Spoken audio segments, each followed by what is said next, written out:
Bonjour à tous. Bonjour Patricia, à vous m'entendez? tous. Bonjour Céline. Bonjour à tous, bienvenue. Merci d'être présents. On a encore quelques personnes qui arrivent, mais on peut commencer. Merci Céline. Céline, Je, je, Oui, ouais, je voulais faire une toute petite introduction pour déjà vous remercier de votre présence, remercier nos deux intervenantes du jour. Vous allez voir, elles sont passionnantes, mais j'en dis pas plus. Euh, Aussi, vous rappeler que vous pouvez poser des questions au fur et à mesure dans la conversation. Donc en haut à gauche, bah voilà, il y a pas mal de personnes qui commencent déjà à commenter, à dire bonjour. Vous pouvez poser vos questions donc dans le chat. On note les questions et quand on aura des moments clés pour pouvoir vous soumettre les questions et vous pourrez y répondre. Vous pouvez également réagir. En haut, vous avez un petit emoji qui vous permet de réagir, de donner votre impression. Voilà, vous pouvez envoyer toutes sortes d'émotions pour réagir à ce que nous disons en live. Donc comme ça permet de rester très interactif. Voilà, et puis je vais laisser la parole du coup à Oldina. Merci encore à tous. merci Céline. Bonjour à tous. J'ai vu les petits messages. Bonjour, j'ai vu quelqu'un de la Réunion de connecter. Merci de votre présence et de votre intérêt à toutes et à tous. Bienvenue au webinaire qui a pour thème Choc des générations, transformer les différences en levier de performance, un sujet qui nous touche tous au quotidien. Je suis Oldina Mango, fondatrice de la plateforme Oh My Emploi, qui est une plateforme de diffusion d'opportunités d'emploi sur les Antilles-Guyane. Parallèlement à cette activité, je suis aussi la fondatrice du cabinet OMAI Consulting, qui est un cabinet d'audit où j'accompagne à travers ce cabinet mes activités des chefs d'entreprise sur les Antilles-Guyane dans leur développement RH, sur leurs problématiques qu'ils rencontrent au quotidien. Ce thème était donc tout trouvé. Je m'appuie aujourd'hui sur les expériences que j'ai dans ma carrière, commencé dans l'Hexagone et une poursuite aux Antilles-Guyane et des retours de mes clients. C'était important pour moi de me dire aujourd'hui, bon nombre de mes clients me parlent de choc de génération, de difficultés à travailler avec telle ou telle génération ou d'adaptabilité en fonction de l'ancienneté des collaborateurs. Et donc, ce moment de partage qui aura pour objectif d'identifier ensemble, d'identifier, de comprendre les différences, de tenter de trouver des leviers d'action et de pouvoir réussir ensemble. Pour l'introduction, c'était cette partie. J'ai l'honneur, mais vraiment l'honneur et la chance de partager ce webinaire avec Patricia Brafland-Trobo. Merci infiniment, mille fois d'avoir répondu à mon invitation. C'était important pour moi d'avoir votre regard d'experte. Patricia, je rappelle que vous êtes docteur en sciences sociales. Vous êtes experte en ethno-management et autrice de nombreux ouvrages. Merci de votre présence, Patricia. Merci, Oldina, de m'avoir invité. Bonjour à toutes et tous. Et j'espère en tout cas que mes expériences de management et mes ouvrages et mon expérience en général vont nous aider aujourd'hui à un petit peu éclaircir certains points, certaines situations. Je suis là avec beaucoup de plaisir en tout cas. Merci infiniment. Patricia, si on rentre dans le vif du sujet, choc des générations, comprendre les différences, les transformer en levier de performance, vous, en tant qu'autrice et je le rappelle, experte en management, en ethno-management, qu'est-ce que ce thème vous évoque? Alors, le choc des générations, je pense que c'est une certaine réalité, mais ce n'est pas toute la réalité. Et plus je travaille sur cette thématique, plus je me rends compte que c'est un concept qui enferme et qui limite les actes de management. Parce que lorsqu'on on manage des personnes, des individus. On ne manage pas une personne de 20 ans, une personne de 60 ans. On manage avant tout des personnes. Et donc, je crois que je ne doute pas qu'il y ait un choc des générations, mais moi, je pense plus qu'il y a des chocs de culture, d'éducation, de manière d'aborder la vie et parfois même, j'ai envie de dire, des chocs de respect, tout simplement. Euh, de mon point de vue, moi qui ai managé des équipes intergénérationnelles, euh, les problématiques que j'ai pu rencontrer ne venaient jamais des problématiques d'âge, mais souvent d'éducation, d'histoire personnelle, de façon de voir les choses. Donc moi, OK pour le choc des générations, mais je n'en ferai pas une problématique fondamentale dans le management. Merci pour cette introduction. Patricia, ce que j'entends aussi, alors ce que j'entends aussi souvent de la part de mes clients et aussi que j'ai vécu à travers mes expériences, on entend souvent qu'on se le dise, les jeunes n'ont plus envie de travailler ou les seniors sont trop rigides, euh, que leur rapport au travail a changé, euh, l'engagement, le sens de l'engagement n'est plus le même. Avec ces quatre générations, comment finalement, enfin, on va en revenir en détail, mais vous dites qu'il n'y a pas de choc de génération, il n'y a que des approches managériales. C'est ce que vous dites, comment on fait en Alors, fait? moi, lorsque j'entends que les jeunes n'ont pas envie de travailler, je ne suis pas totalement d'accord. Moi, je crois que les jeunes ont envie de travailler avec ce que représente la valeur travail en 2026. Nous sommes en 2026, nous ne sommes pas dans les années 80, nous ne sommes pas dans les années 90 et encore moins en 1940 où la devise était famille, travail, patrie. Ça a changé, les valeurs ont bougé, le travail n'est plus une valeur centrale. Mais pourquoi le travail n'est plus une valeur centrale? Parce qu'il y a des éléments qui ont détruit cette valeur. Parce qu'il y a des jeunes qui ont vu, même des moins jeunes, qui ont vu leurs parents se tuer au travail et du jour au lendemain être licenciés par des entreprises qui ne faisaient pas suffisamment de bénéfices, ou parce qu'ils avaient une année ou 2 années de trop. Donc, incontestablement, cela a modifié le rapport au travail et même dans les formations, dans les écoles, souvent, c'est ce qu'on apprend à beaucoup de jeunes, ne donnez pas à l'entreprise ce qu'elle ne vous donnera pas. Parce que les gens savent très bien qu'au bout d'un moment, s'il y a lieu de licencier ou de se séparer de personnel, l'entreprise le fait. Donc, les personnes ont accumulé une expérience aussi sur les relations de travail et ça a forgé aussi de nouvelles générations. Sauf que, j'ai encore un bémol, ce ne sont pas que les jeunes générations qui n'ont pas envie de travailler. Moi qui ai managé, je vous redis, des équipes intergénérationnelles, ce n'étaient pas les jeunes qui étaient les moins motivés. Voilà quoi. Moi, je n'ai jamais identifié cette problématique chez les jeunes. D'accord. On- J'entends ce que vous dites. On va faire, si vous voulez, un point, si vous voulez bien, un point plus théorique, en tout cas, de ces quatre générations, parce qu'on ne peut pas nier non plus, Patricia, que quatre générations dans le même environnement de travail, ben, c'est quand même, ça relève d'un défi au Bien quotidien. sûr.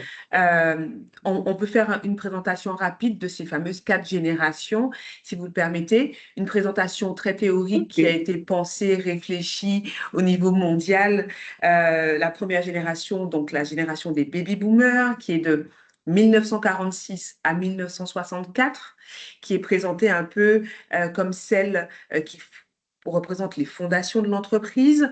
On parle d'une génération qui est marquée par la construction, par la valeur du travail, par cette loyauté, cet engagement au quotidien qui constitue un socle pour eux, qui sont finalement dans nos organisations la mémoire et qui représentent aussi cette notion de transmission, celle qu'on appelle les seniors. On parle des baby boomers.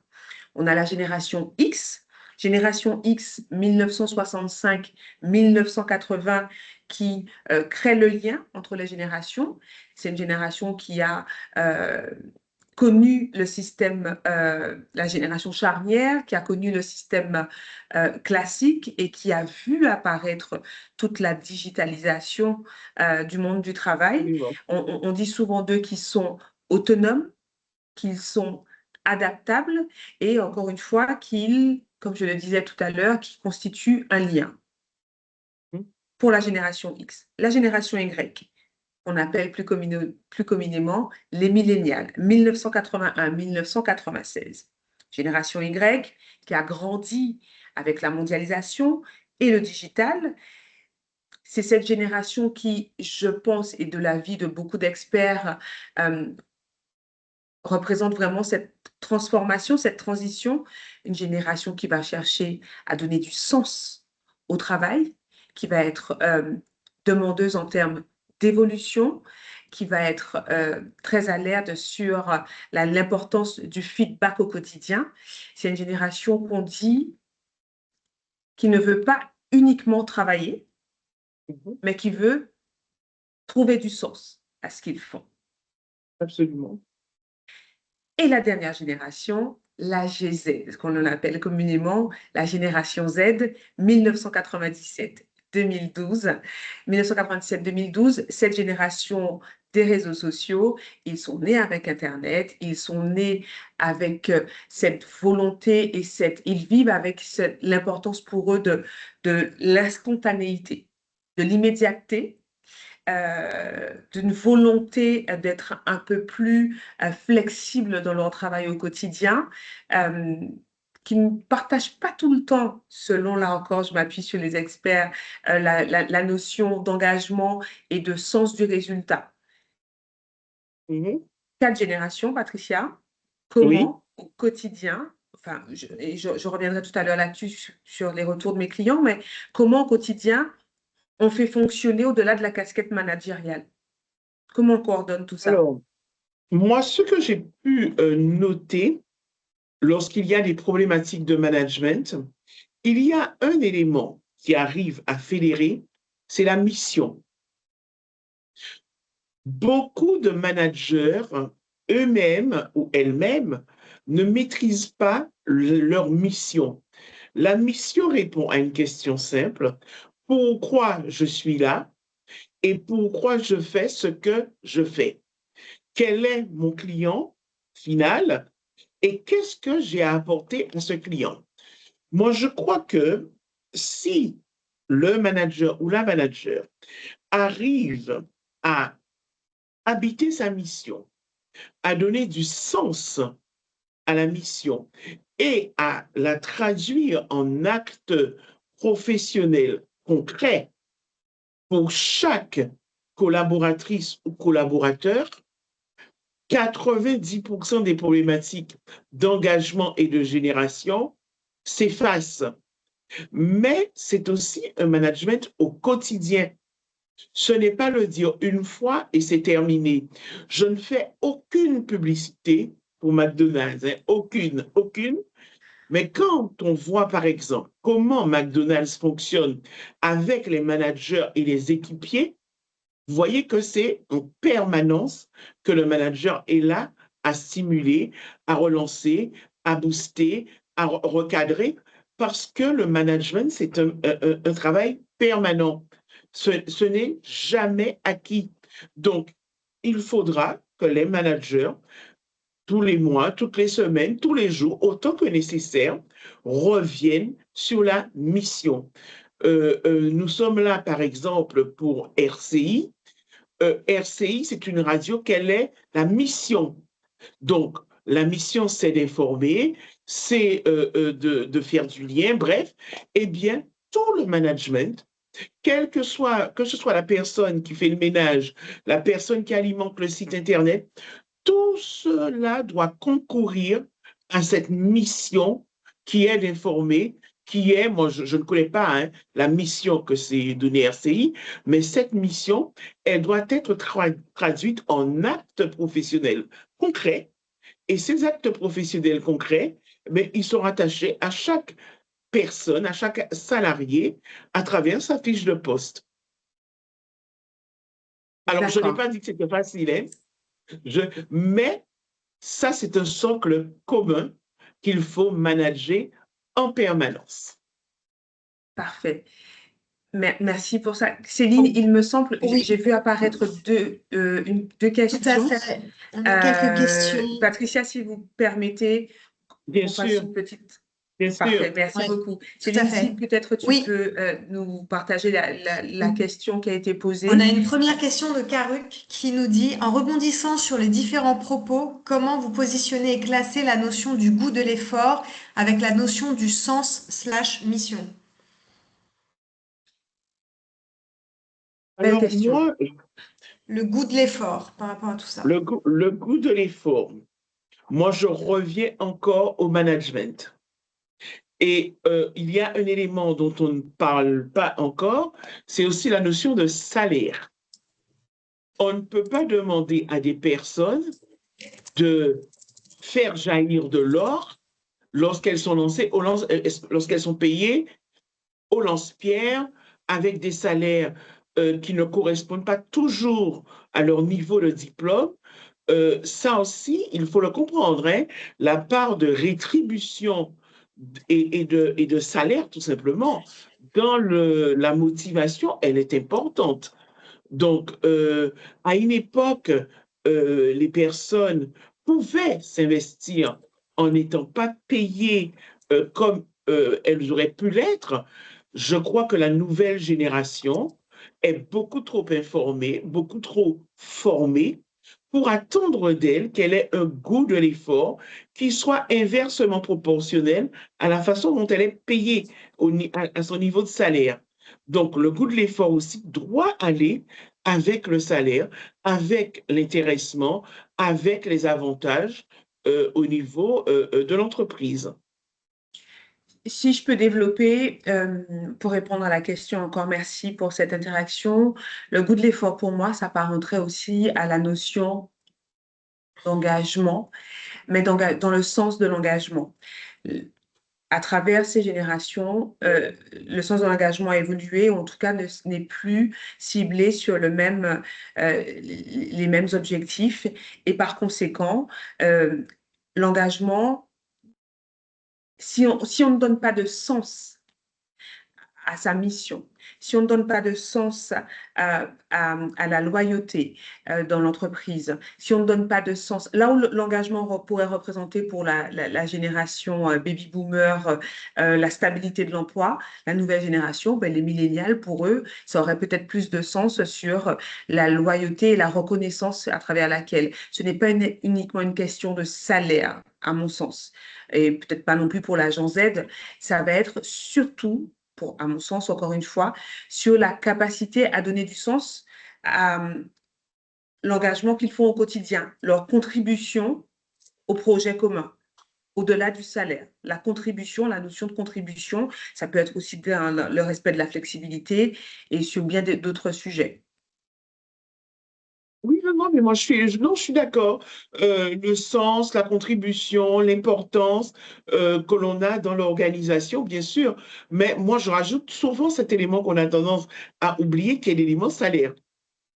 Mais bien évidemment, hein, vous avez raison, bien sûr. Par- Mais surtout la Gen Z, c'est une génération qui veut comprendre ce qu'elle fait, qui veut concrètement percevoir son apport, qu'on lui dise, voilà, qu'on lui dise oui, ok, c'est bon.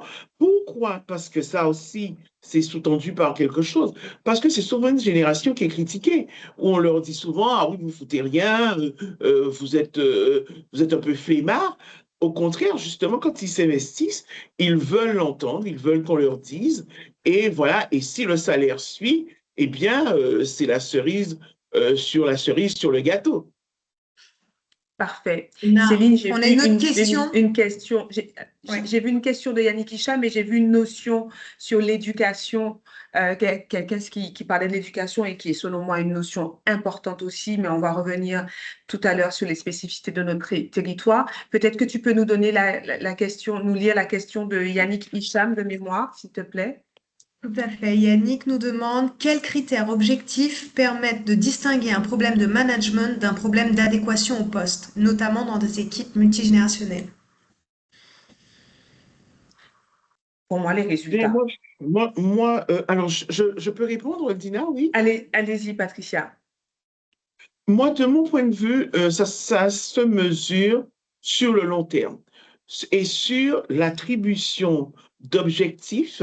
C'est ça aussi, c'est une habitude que beaucoup d'entreprises n'ont pas. Fixer des objectifs et mesurer leur atteinte. Résultats. Et c'est là qu'on peut faire vraiment, on peut prendre la mesure de l'inadaptation ou pas de la personne au poste. Mais il faut que rentre dans les actes managériaux systématiques le fait de fixer les objectifs et d'en évaluer la tête. Les Parce que résultats. sans cela, il n'y a aucun moyen, j'ai envie de dire juste, d'évaluer le positionnement de la personne par rapport à son poste. Est-ce que l'adéquation entre la personne et le poste? Donc, il faut vraiment travailler sur les objectifs et sur la tête des objectifs. Et ça peut se faire sur des périodes très, très courtes, hein. Moi, je ne suis pas une fanatique des objectifs annuels. Moi, je serais plus pour des objectifs trimestriels et même parfois mensuels. Comment on les évalue d'un mois à l'autre? Quelles sont les actions correctives qu'on met en place pour permettre leur atteinte? Eh bien, si au bout de 3 mois, 4 mois, 5 mois, 6 mois, ça ne va pas, là, je pense qu'on peut se poser des questions sur la décroissance de la personne au poste. Je partage votre avis là-dessus, effectivement. Pour moi, les résultats doivent être le levier pour valider ces différences entre générations et l'adaptabilité au poste. Parce que finalement, ben, parfois, même dans la flexibilité, pour certains, les objectifs sont atteints et s'il ne s'agit pas non plus seulement d'un engagement au sens propre, comme on pourrait l'entendre, en tout cas comme le chef d'entreprise pourrait l'avoir imaginé. Absolument, absolument.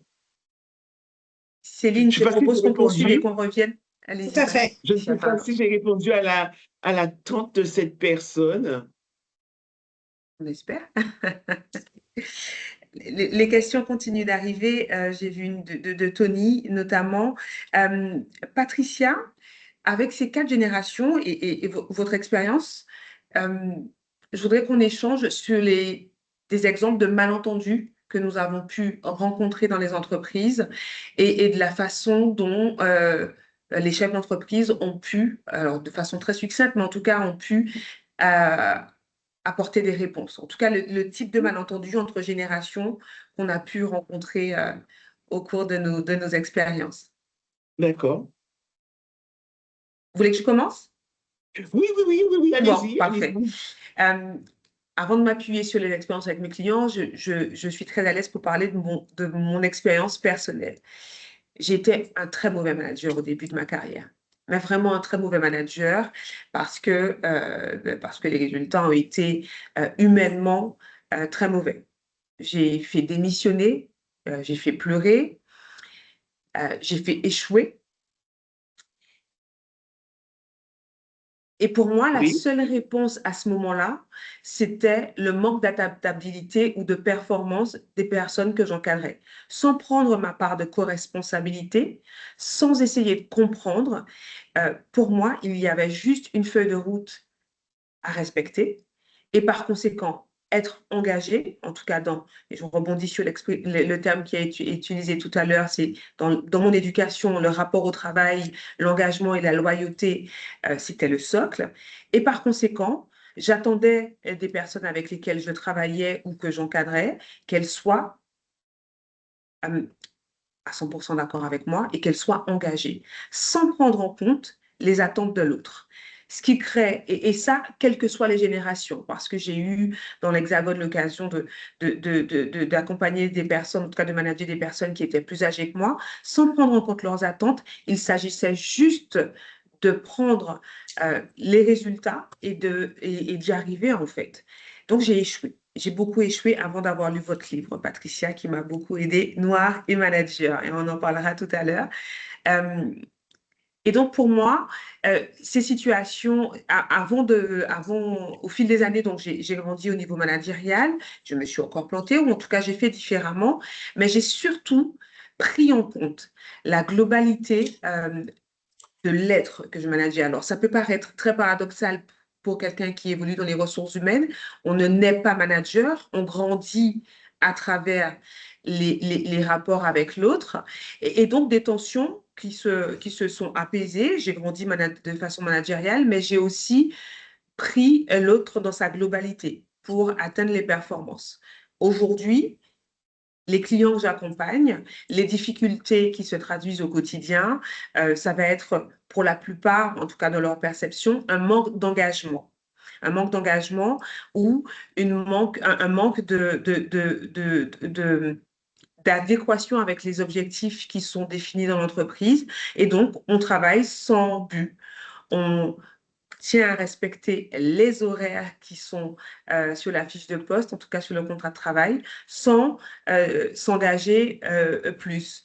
Le rapport au travail est différent et donc ça crée des tensions, ça crée des démissions et ça crée vraiment des profils qui sont parfois plus volatiles, plus mobiles et une perte de talent. En tout cas, voilà, c'est ce que je voulais partager avec vous. C'était à la fois mon expérience où je me suis plantée parce que je n'avais pas pris en compte les spécificités de chaque personne que j'accompagnais au quotidien, mais aussi mes clients qui aujourd'hui, pour eux, c'est le sens de l'engagement, le sens du rapport au travail. Si ça ne va pas comme ils le souhaitent, mais ça crée de la déperdition et de la mobilité, mobilité, pardon, sur l'entreprise. Pour vous, Patricia, quel est votre regard sur cette notion, sur les exemples précis, sur des difficultés que pourraient rencontrer vos clients? Alors, moi, j'ai eu la chance, et je crois que c'est vraiment une très grande chance, avant de commencer à manager, d'avoir fait un bilan de compétences. Et quand j'ai fait ce bilan de compétences qui remonte à plus de 30 ans, euh, j'ai remarqué, alors moi, dans ma jeunesse, j'ai eu l'occasion de faire de la prestidigitation. Là, Ça a l'air de la prestidigitation. d'accord. Voilà, j'étais en troisième. J'avais un prof de français qui nous animait un atelier de prestidigitation. Et lorsque j'ai fait le bilan de compétences, ce qui est apparu, quand j'ai parlé de cette expérience, il m'a été, on m'a souligné que la prestidigitation et le management étaient très proches.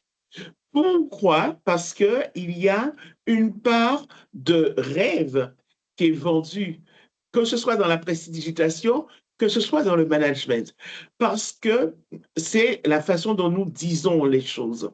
Et donc, très rapidement, et dès que j'ai commencé à manager, j'ai compris que les personnes n'allaient pas me suivre naturellement si je ne, euh, je ne donnais pas de l'épaisseur aux choses, si je ne leur donnais pas du sens, si je ne valorisais pas les personnes.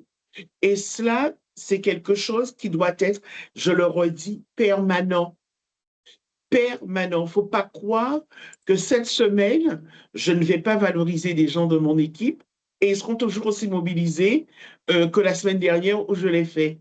Nous devons en permanence manager, dire c'est bien, OK, on en est où? Allez, on fait le point, on fait un débriefing. Il faut en permanence, alors, ça va paraître bête, c'est ce que je veux dire, mais lorsqu'on manage, il faut manager. Être manager, ce n'est pas croire que, faut pas croire que c'est acquis. Ce n'est jamais acquis et il faut en permanence revenir sur les choses. Donc moi, alors il faut savoir aussi, Dina, vous avez dit que vous avez été une mauvaise manager. Je ne crois pas. Je ne crois pas du tout. Vous avez fait avec la personne que vous étiez à cet âge, l'expérience que vous aviez et surtout le manque d'encadrement auquel vous avez dû faire face. parce que vous n'avez pas été encadré par des managers seniors qui vous auraient ouvert les portes du management. Et je crois que, mais après, nous pouvons toutes et tous être de mauvais managers. Moi, j'ai eu des problématiques où j'aurais pu dire que j'étais une mauvaise manager, mais non, j'ai eu avec en face des êtres humains où on ne s'est pas compris, avec des histoires personnelles qui étaient parfois beaucoup trop compliquées, avec des attentes et des attentes aussi de moi-même, hein, parce que moi aussi j'ai énormément d'attentes. Donc, ce sont des expériences qui peuvent ne pas être parfaites, mais qui relèvent aussi malheureusement des relations de management. Parfait. J'ai vu un commentaire arriver, il me semble, de Livelyne qui a noté la communication avec un point d'exclamation. Et effectivement, Livelyne, la communication me semble euh, essentielle dans l'échange permanent avec les équipes pour Absolument, l'efficacité collective. Euh, absolument. Si on Et devait prendre, je souligne bien, elle a raison, cette personne de le dire, la communication, mais la vraie, pas seulement des artifices de communication, des jeux de rôle, non, la vraie communication où on rentre en relation vraiment avec l'autre. Après, on n'est pas non plus ni sa psychologue ni sa thérapeute, hein, mais absolument, on est dans une vraie relation. si on devait faire un focus sur nos territoires ultramarins, outre-mer de façon globale, euh, ce choc des générations a une saveur différente. On ne peut pas nier, selon moi, Patricia, et vos nombreux travaux vont dans ce sens également, que notre rapport au respect intergénérationnel constitue quand même un socle solide. Notre rapport au travail fait partie aussi de notre éducation, de la culture du lien de façon globale. Est-ce que sur nos territoires, selon vous, il y a une particularité au niveau ethno-managérial finalement dans ce choc de génération? Est-ce que il y a une différence sur les pays par rapport aux pays anglo-saxons ou tout simplement au niveau de l'Hexagone? Alors, moi, de ce que j'ai remarqué, vraiment, je ne trouve pas de particularité en Guadeloupe.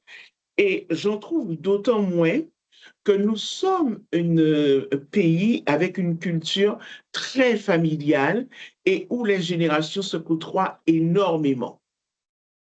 Mais Le parfois, lien euh, intergénérationnel. le lien intergénérationnel, parfois dans un même foyer, vous avez les enfants, les petits-enfants, la grand-mère, l'arrière-grand-mère. Donc, les liens intergénérationnels naturels sont très forts en Guadeloupe. Et moi, j'ai managé pendant près de 25 ans, je n'ai jamais senti de problématique intergénérationnelle. Donc, par contre, dans des équipes, les problématiques les plus fortes, et ça, vous en avez parlé, c'est le respect. Là où les choses peuvent se gâter, peuvent s'envenimer, peuvent conduire à plus que des malentendus, et là vraiment à de vrais conflits, c'est lorsqu'il y a la problématique du respect du ou de la manager vis-à-vis de ses collaboratrices et collaborateurs, mais aussi entre collaboratrices et collaborateurs et aussi vis-à-vis des managers. Donc, je crois que le respect, moi, j'ai managé avec cet esprit, le respect, il est non négociable lorsque je suis dans quelle que soit la situation. Et le rapport à Parce que l'histoire? le rapport à l'histoire, il intervient lorsque les choses ont déjà dégénéré, D'accord. lorsque les choses ont déjà commencé à se gâter. Là, l'histoire peut être interpellée, l'histoire peut être convoquée. Mais si les choses se passent bien, ben, je peux vous dire que l'histoire ne sera jamais convoquée et n'apparaîtra jamais dans les relations de travail. c'est souvent le raccourci qui est pris, enfin, Oui, dans parce nos qu'il est sociétés. facile. Oui, il est Pardon? facile Parce qu'il parce est qu'il est facile. facile à activer. Il est facile à activer, bien sûr. Bien sûr, mais Mhm. non, moi, je n'ai jamais vu l'histoire apparaître. Moi, je travaille avec beaucoup d'entreprises. Je n'ai jamais vu l'histoire surgir s'il n'y a pas des problématiques avant. Parfait. Céline, je vois qu'il y a des questions qui sont Tout arrivées. à fait. Deux questions. Alors, la première de Karuk. Il y aurait-il pas une démarche de définition slash sémantique des termes comme l'engagement, le respect, le sens, l'investissement et l'adéquation en lien avec la culture d'entreprise et les obligations du droit du travail? Que tu peux reprendre, s'il te plaît. Il y aurait-il pas une démarche de définition? Est-ce qu'il ne faudrait pas définir les termes d'engagement, respect, sens, investissement et adéquation en lien avec la culture de l'entreprise et les obligations du droit du travail? Oui, alors je pense bon nombre d'entreprises aujourd'hui, pour fédérer les équipes, parlent de valeurs et prônent d'ailleurs dans les valeurs de l'entreprise pour contribuer à avoir un état d'esprit commun, en tout cas à créer cette performance collective. Concernant le droit du travail, c'est un droit qui évolue en permanence, je trouve en tout cas, et qui tente de s'adapter au mieux. Je pense que le socle de toutes les façons, sur toute cette partie de législation en droit du travail, n'évoluera pas dans le sens des générations. Ce que je veux dire, si j'ai bien compris la question, ce que je veux dire par là, euh, c'est qu'à chaque entreprise, de faire vivre au-delà de ce qui pourrait être inscrit, à chaque entreprise, à chaque manager, de faire vivre ses valeurs et ses notions d'engagement au quotidien. J'espère avoir compris la question. Oui, alors moi, je pense que vous posez... je peux y aller? Allez-y, allez-y, Patricia. Oui, Dina, je crois que vous posez quelque chose d'intéressant, que c'est à chaque entreprise de travailler sur la notion d'engagement. Il faut aussi que beaucoup de personnes déconstruisent la pensée selon laquelle un ou une salariée qui a passé un entretien et qui a signé un CDI est d'emblée engagé. Non, ce n'est pas vrai. L'engagement se cultive, il se construit, il tourne autour du sens et de la mission. Je le redis, il faut reparler du sens et de la mission. Pourquoi nous faisons ce que nous faisons et comment nous pouvons traduire en actes professionnels concrets ce que nous faisons. Alors, je vous donne un exemple qui va parler à tout le monde là tout de suite. Personnellement, je n'ai aucun intérêt particulier à être dans ce webinaire. Sauf que, quand vous allez être contente, Dina, sauf que quand on a envie de travailler pour son pays, d'aider son pays à avancer et à aider les gens à se construire, eh bien, toutes les bonnes opportunités sont à prendre. D'accord? Donc, quand vous m'invitez, eh bien, si j'ai la possibilité de parler à 10, 15 personnes, parce qu'il nous faut faire avancer les notions de management, les notions d'entraide, de solidarité, je vois des pouces et des cœurs, j'adore. Tout cela, eh bien, je suis en vacances, mais j'ai dit, OK, je suis là. Je suis là. Donc, le sens concret, j'aurais pu me contenter d'écrire mes ouvrages, d'alimenter mon site internet, mon podcast. Au fait, j'ai un podcast, donc vous irez sur YouTube pour voir ce que j'ai posté. Et c'est sur toutes les plateformes aussi, hein. Donc, abonnez-vous à ma chaîne YouTube parce que pour le moment, il y a que 3 abonnés, dont moi. Donc, ce n'est pas sérieux tout ça. Donc, vous voyez, j'aurais pu rester dans mon coin. Mais non, qu'est-ce que ça me coûte de sacrifier 1 heure pour justement ben, que nous fassions avancer le sens. Donc, le sens, c'est très important et que nous traduisions le sens de ce que nous faisons en action concrète. Voilà. Merci de contribuer au développement de notre territoire et à l'évolution de nos visions sur le travail patricial. Nous sommes Merci. vraiment honorés de vous avoir. Céline, j'ai vu deux mots apparaître dans le questionnaire. J'ai vu euh, Yannick Hicham qui a parlé qui a dit le manager n'est pas le thérapeute. Et j'ai vu un autre commentaire qui parlait attention à ne pas tomber. Enfin, le manager ne doit pas être maternel. Enfin, je crois que c'est ça. Est-ce que tu peux me confirmer, Céline? Céline n'est plus Oui, je te là. confirme, excuse-moi. Si, j'ai eu un petit problème de réseau depuis ce matin, ça D'accord. coupe. Euh, donc, Yannick Hicham a posé une question. Oui, il voulait revenir sur le terme, il ne faut pas devenir le thérapeute de ses équipes. Il Mhm. dit, dans la réalité, on voit bien qu'il faut accompagner beaucoup plus certains profils pour qu'ils atteignent leurs objectifs. Comment on fait concrètement Absolument. quand il y a ce décalage entre leurs attentes et la réalité du marché qui reste exigeant tout en gardant un bon niveau de performance sans perdre leur engagement et leur motivation? L'essence même du quotidien des managers et des chefs d'entreprise, Oui, c'est exactement. accompagner l'humain et rester performant. Est-ce qu'il y a un temps qui peut être défini en amont, à savoir on lui accorde 2, 3 mois au-delà de la dimension contractuelle de la période d'essai? Est-ce qu'il y a un temps? Je ne sais pas. En tout cas, au-delà du temps, c'est être capable et suffisamment agile pour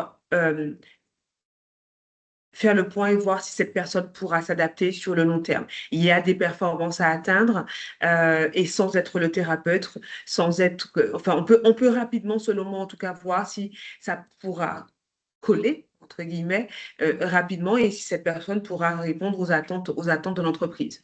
À mon avis, ça ne doit pas prendre du temps sans tomber dans un accompagnement versus thérapie. Enfin, il s'agit quand même de pouvoir identifier rapidement. Mais ça, est-ce que c'est pas le propre du manager aussi d'être suffisamment loquace pour voir si ça va aller ou pas? J'espère avoir répondu. Il y avait une remarque aussi. J'ai beaucoup aimé le Alors, terme maternel, je crois. une autre remarque, deux remarques. Euh, Complètement d'accord sur le respect. Ce manque de respect a engendré de l'insubordination. Et ensuite, il ne faut pas non plus confondre management dit maternel et management empathique. C'est ça. Non, moi, je crois, alors moi, je vais peut-être briser un tabou, mais ça m'est arrivé d'être une manager maternelle. Oui, ça m'est arrivé de faire fondre du Béroca pour des personnes. Oui, parce que quand vous avez une agence à faire tourner et que il y a quelqu'un qui aurait besoin d'un Béroca, et même deux d'ailleurs, eh bien, oui, moi, je veux faire tourner mon système, eh bien, j'ai accepté. Mais on ne peut pas être, par contre, tout le temps dans cette posture non plus. Et ce n'est pas notre rôle. Et on sait aussi avec qui on le fait, quand. C'est ça, et vous avez employé un mot. Oldina, qui est très, très important, l'agilité. Il faut être agile. Ne pas se dire, ah oui, moi, il est crevé, Béroca ou pas, moi, c'est pas mon problème, il faut qu'il bosse. Non, un tel, tu as l'air crevé, j'ai du Béroca, est-ce que tu en veux? Sans pub pour Béroca, hein, vous avez bien compris. Hein. Oui. Mais, à ce moment-là, ça peut donner une impulsion à cette personne qui peut en donner une autre à l'équipe et qui vous en donne une aussi à vous parce que ça vous enlève une épine du pied. Donc, il faut être agile, effectivement.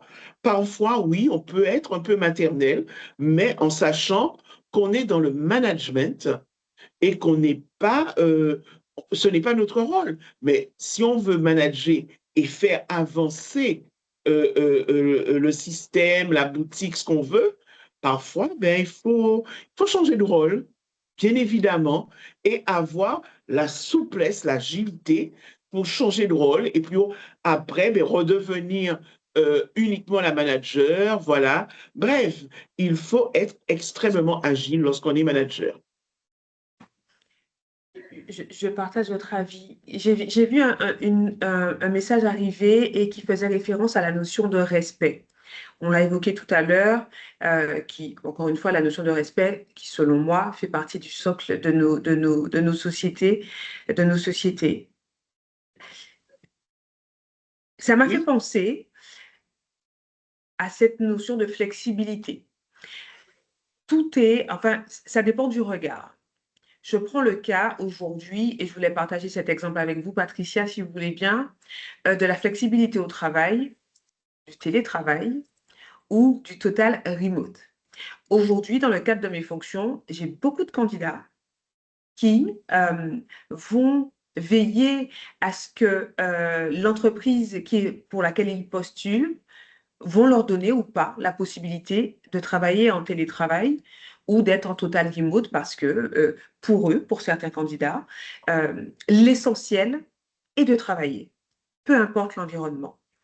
Pour certains de mes clients, ça ne pose aucun problème parce qu'ils partagent justement cette vision en se disant le bien-être du collaborateur, OK, et l'essentiel, c'est que les tâches et les missions soient remplies. Pour d'autres, ils sont sur une vision du travail traditionnelle avec du présentiel, des horaires de travail fixes, et puis parfois, ben, attention, on va veiller à ce que il part à 17 heures pile, il n'est pas engagé sur certaines petites notions qui pourraient paraître futiles, mais qui pour certains chefs d'entreprise sont essentielles pour évaluer à savoir si le collaborateur est performant ou pas.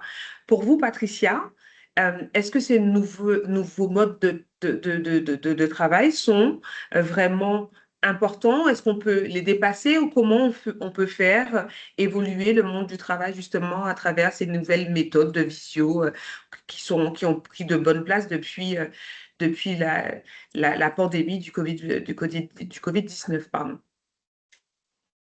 alors le marché du travail, c'est le marché de l'offre et de la demande.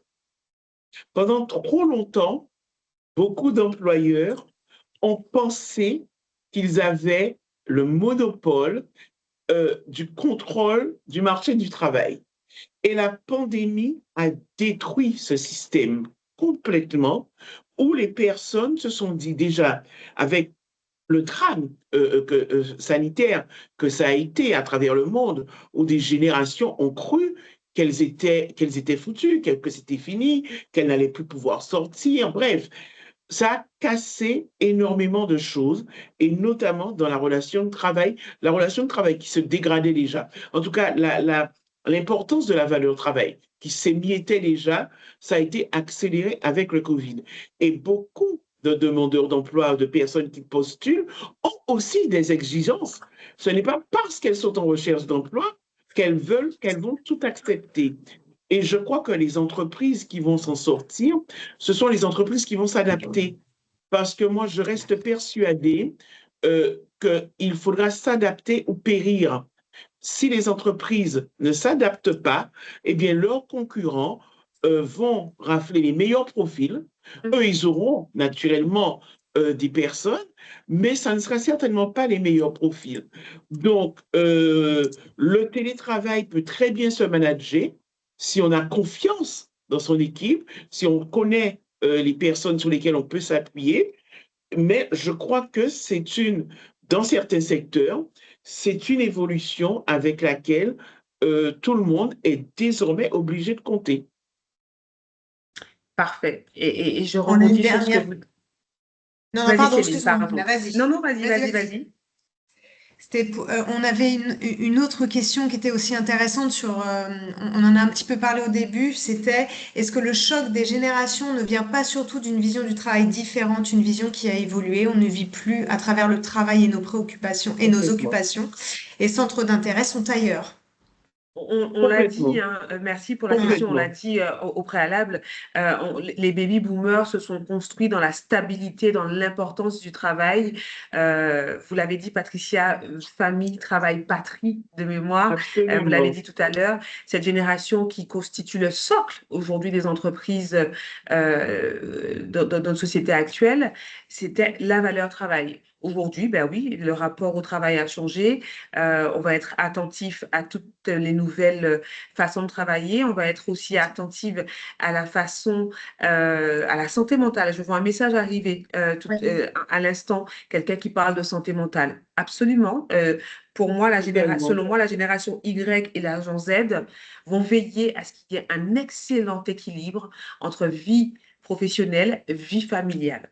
Et d'ailleurs, c'est un des critères les plus importants que les candidats aujourd'hui, en tout cas que je rencontre, mettent en avant. C'est cette façon dont ils vont pouvoir trouver l'équilibre. Aujourd'hui, on voit souvent parler des journées d'entreprise où une fois par trimestre, il y a un match de football où on partage une journée d'entreprise au bord d'une piscine, etc. C'est parce que les candidats ne savent pas, c'est pas ce qu'ils recherchent. Enfin, la journée d'entreprise peut se faire sur le temps de travail autour d'un déjeuner. La journée football, oui, elle va créer les liens. La journée natation ou koh elle va créer les liens un instant. Mais comment on va la faire vivre au quotidien, au bureau Absolument. ou sur le chantier ou ailleurs? C'est que la journée théorique qu'on aura passée à faire formation managériale, moi je me rappelle à l'époque, j'ai passé la formation couleur. Alors j'étais bleue. OK, non, j'étais jaune, je crois. En fait, je ne sais plus, bleu ou jaune. Sortie de cette formation, 2 heures après, je ne suis pas certaine que les cadres de l'entreprise ont pu l'appliquer au quotidien. C'est que ces nouvelles générations et même la génération Y ne sera pas forcément attachée à cette journée cohésion d'équipe. Oui, ça va être un plus, mais ça ne sera pas l'élément qui va permettre un choix. Ça va être aussi le respect de la vie privée, le maintien de la santé mentale, pour répondre à ce que disait la participante tout à l'heure, et comment on reconnaît l'humain derrière le travail et les missions qu'on attend de lui.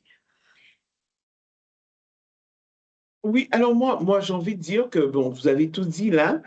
Moi, si je dois, je ne sais pas si on a terminé, mais si on doit retenir une chose, en tout cas, de toute cette heure, manager des personnes avec du sens. Et quand je dis des personnes, vous managez une équipe, mais une équipe, c'est une somme d'individualités, dont la vôtre, et des individualités qui changent à longueur de journée. La personne que vous managez à 8 heures, ce n'est pas celle que vous managez à 10 heures, ce n'est pas celle que vous managez à midi, ni à 16 heures.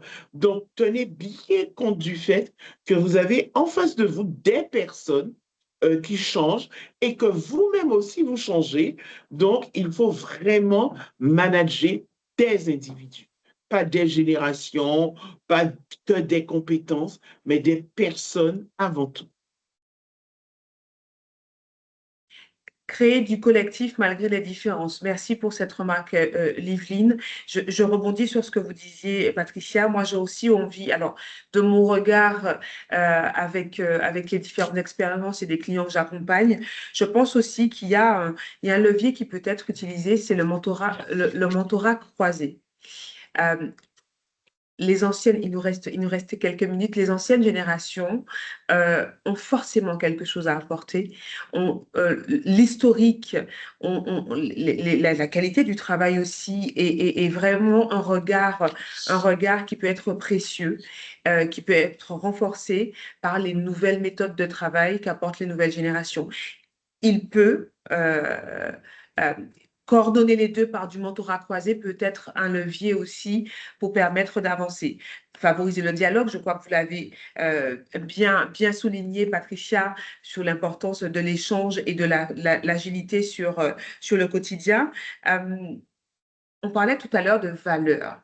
Je pense que parfois, les valeurs ne sont plus adaptées aussi aux situations que rencontrent les salariés au quotidien. Co-construire les valeurs, des valeurs qui n'auraient pas évolué avec le temps dans une entreprise, euh, ça ne fonctionne pas. Il faut aujourd'hui, je pense, co-construire différemment les valeurs, en prenant en compte les résultats de l'entreprise, forcément, mais aussi et surtout euh, comprendre comment mettre en adéquation et réussir à faire matcher les nouvelles générations avec les valeurs, trouver celles qui pourraient correspondre à leurs attentes et les faire évoluer avec ce qui concerne l'ADN de l'entreprise. Pour moi, ça me semble aussi important. Euh, il nous reste encore quelques minutes. La QVCT, Caru Grégoire, je pense que le timing sera un peu juste pour répondre et aborder tous les sujets. Céline, avant cette question, je crois qu'il y a eu deux ou trois remarques. J'avais vu une question d'Élodie, notamment, je crois. Alors, Elodie, on l'a évoqué tout à l'heure. Donc, c'était les visions le D'accord. rapport au travail qui a changé. Ensuite, on Oui. a parlé de la santé mentale, le Oui. collectif. Il y a un autre message. Emeline qui dit les collaborateurs doivent sentir que le manager doit mettre en valeur son équipe et pas le contraire. Pas de dévalorisation auprès de la direction. La valorisation de son équipe est importante. Au lieu de mettre un collaborateur de côté pour son manque de connaissances, mettre en place une formation. Absolument. Même chose, ce que disait Yannick tout à l'heure, jusqu'à où on doit accompagner un collaborateur. J'entends, et mettre en place des formations, c'est peut répondre à une problématique, mais jusqu'à quand, en fait? Formation que si et seulement si le manager a identifié l'adaptabilité au poste. Absolument. Un autre, Est-ce- Absolument. un autre commentaire de Yannick intéressant, il dit, on dit souvent que chaque génération critique la suivante, mais avec vos expériences, pensez-vous que quand cette nouvelle génération sera elle-même en position de management, va-t-elle devenir plus exigeante à son tour? Est-ce qu'elle reproduit les mêmes attentes ou est-ce qu'elle change vraiment les standards? Moi, je pense que de toutes les générations critiquent l'ancienne. C'est un raccourci, mais euh, vous savez, en choisissant le thème choc des générations, je me suis dit, waouh, ça fait un peu, Patricia, ça va vous parler choc des titans à l'époque. En Guadeloupe, c'était les Vikings contre Mhm. les Aiglons, sous ces groupes de musique de compas créole, ou en Martinique, c'était Simon Mhm. Jurade face à d'autres groupes. C'était un peu ce choc des générations où on vivait la musique différemment. Et aujourd'hui, la dernière fois, je me suis surprise à dire, mais la musique d'avant, c'était mieux quand même. Sauf que ben, ça évolue. Euh, les musiques que j'aime ne seront pas celles que les futurs vont aimer et les futures générations vont aimer. Et encore une fois, cette notion d'instantanéité et d'immédiateté, eh ben oui, on va encore évoluer et certainement que la Gen Z va critiquer la... Je ne sais pas si on a trouvé déjà le terme, Patricia pourrait me dire pour la future génération C'est qui va... la génération bêta, je crois, qui Oui, arrive, la hein. génération bêta, j'en ai entendu parler. Bêta. Et Yannick, certainement que la Z va trouver la génération bêta, genre Mais bien alpha. Oui, genre évidemment. alpha.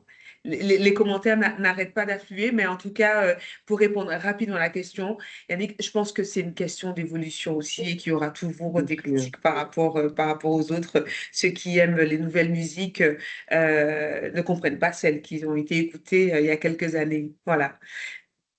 Oui, non, non, juste pour dire, vous voyez par exemple, prenez l'exemple de certaines startups, mais quand les personnes vieillissent, en général, le cadre redevient un peu beaucoup plus rigide, quand on ne peut pas rester startup toute sa vie. Donc, Mhm. personnellement, je ne crois pas qu'il y aura une énorme révolution sur les générations, parce que l'être humain au travail reste l'être humain au travail. Faut pas Mhm. l'oublier. Et je ne pense pas que c'est à partir de demain, aujourd'hui, que les êtres humains vont changer. Nous avons une constance, par contre, dans notre reproduction qui nous sécurise un peu de certains points de vue. Parfait, parfait, parfait. On va conclure, Céline. C'était 1 heure. Je ne pourrai malheureusement pas répondre à tout le monde. Jean Alpha 2010 et Beta 2025. Merci pour le commentaire. Euh, en préparant ce webinaire, la chose, et en m'appuyant encore une fois sur mes différentes interventions en entreprise, ce que j'ai pu retenir, c'est pas les générations, et je vous rejoins, Patricia, qui bloquent une évolution ou autre, c'est notre incapacité parfois à transformer et à nous adapter, à transformer ses forces. Parce que je considère que ce sont de véritables forces et c'est une richesse, c'est notre capacité à transformer les forces et à les faire de faire de ces forces émerger de vrais succès. de co-construire Absolument. ensemble et ne pas prendre en compte ces différences, ben c'est s'éloigner de la performance. En tout cas, mon avis Absolument. là-dessus, c'est vraiment prendre toutes ces générations et les faire cohabiter. Absolument, je crois.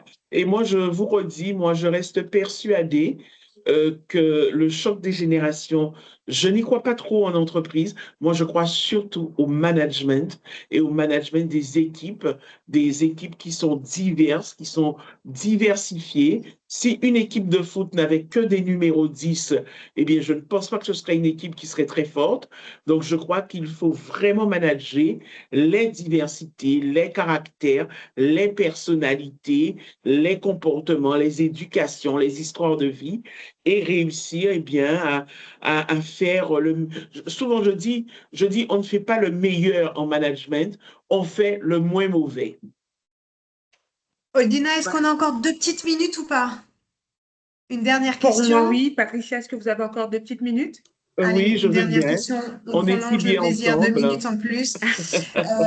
Donc, Aline, votre analyse sur les attentes des nouvelles générations concernant le télétravail est très juste. Toutefois, ce problème du retour au mode de travail traditionnel est revenu au sein des entreprises, même en France hexagonale. Et on Comment a vu des gérer grèves. ou Et on a aider? vu des grèves dans beaucoup Ouais. d'entreprises en France, dans l'Hexagone, tout simplement. Et Aline a parfaitement raison. Et d'ailleurs, ce retour, quand certains salariés ont reçu les mails de la direction des ressources humaines, il y a eu des mouvements de grève et la question du droit du travail s'est posée. Donc, c'est dire que c'est un exemple. Un exemple, oui, on retourne au travail traditionnel, mais pas sans crispation pour certains, pas sans fronde Absolument. pour d'autres. Pas Ouais. sans démission, il y a des démissions Et il y a et eu des démissions. parfois, comme je redis, il faut toujours peser aussi parce qu'on peut laisser partir des gens qui aiment bien le télétravail et recruter des personnes qui seront sur place, qui seront fixes, mais qui seront certainement moins investies, moins rentables. Il faut faire aussi attention au présentialisme. Il Mhm. y a Oui. l'absentéisme, mais il y a aussi le présentialisme. Des personnes qui sont présentes physiquement, mais elles sont là 8 heures, mais en gros, elles ne travaillent que 4 heures. D'accord. Justement, cette question, Présentéisme. c'était comment Mhm. gérer ou aider les entreprises à revenir vers cette agilité, flexibilité, adaptabilité afin d'éviter ce péril. Je n'ai pas entendu le Eh début de la bien, question, pardon, Céline. Elle dit comment, la question du coup était comment gérer ou aider les entreprises justement à revenir vers cette agilité, flexibilité, adaptabilité afin d'éviter ce péril. moi, je pense que beaucoup de managers doivent faire le deuil de situations qu'ils ont connues et se dire que le monde du travail évolue, change, et ils doivent se faire accompagner, ils doivent écouter des webinaires comme celui-là, ils doivent ou elles doivent se rapprocher d'Oldina. Voilà, il faut se faire De vous. accompagner. Et aussi, il y a un élément dont nous n'avons pas parlé, utiliser les intelligences artificielles. Vous avez du mal à vous adapter, mais la même question qu'on a posée là tout à l'heure, allez la poser à ChatGPT, posez-la à Claude, posez-la à Gemini, posez-la à DeepSeek. Bon, je vous ai tout donné de ce que je maîtrise et vous verrez que vous aurez autant de réponses. Mais par contre, posez-la aussi à Oldina parce que bon, toutes ces intelligences artificielles ne peuvent pas la remplacer. Vous pensez Oh, bien. merci, vous Mais êtes bien aimable. vraiment, travailler aussi sur la flexibilité avec les intelligences artificielles et après confronter ça avec les vraies personnes. Merci infiniment. Je crois que la conclusion est toute trouvée. Créons des ponts. Merci beaucoup, Olga. Merci de votre présence. Créons des ponts, créons des opportunités et faisons vivre nos talents à travers les générations parce que il en va de la pérennisation de nos entreprises. Merci infiniment. Moi, Merci je à tiens tous. à remercier toutes les personnes qui étaient là. Je remercie Oldina de m'avoir invité. Ça a été un vrai plaisir. C'est notre première collaboration. C'est un vrai Oui. plaisir pour moi. Et puis, j'espère qu'on va pouvoir, je sens qu'il y a de la demande, mais refaire quelque chose ensemble de ce type. Ce serait sympathique. Vraiment. Merci beaucoup. Merci, merci, merci. Merci à Et vous. puis, sachez que on a enregistré pour qu'on puisse consulter le replay parce que c'était très riche en informations. Donc, si Hmm. vous souhaitez revenir sur certains moments de ce webinaire, il sera disponible sur le site lespépitesrci.fm. Donc, on fait au plus vite pour mettre le replay en ligne. Parfait. Voilà. Merci. Passez une belle Au Bon, après-midi à à très revoir. tous. bientôt. À Merci. bientôt. Au Au revoir. revoir. Au revoir.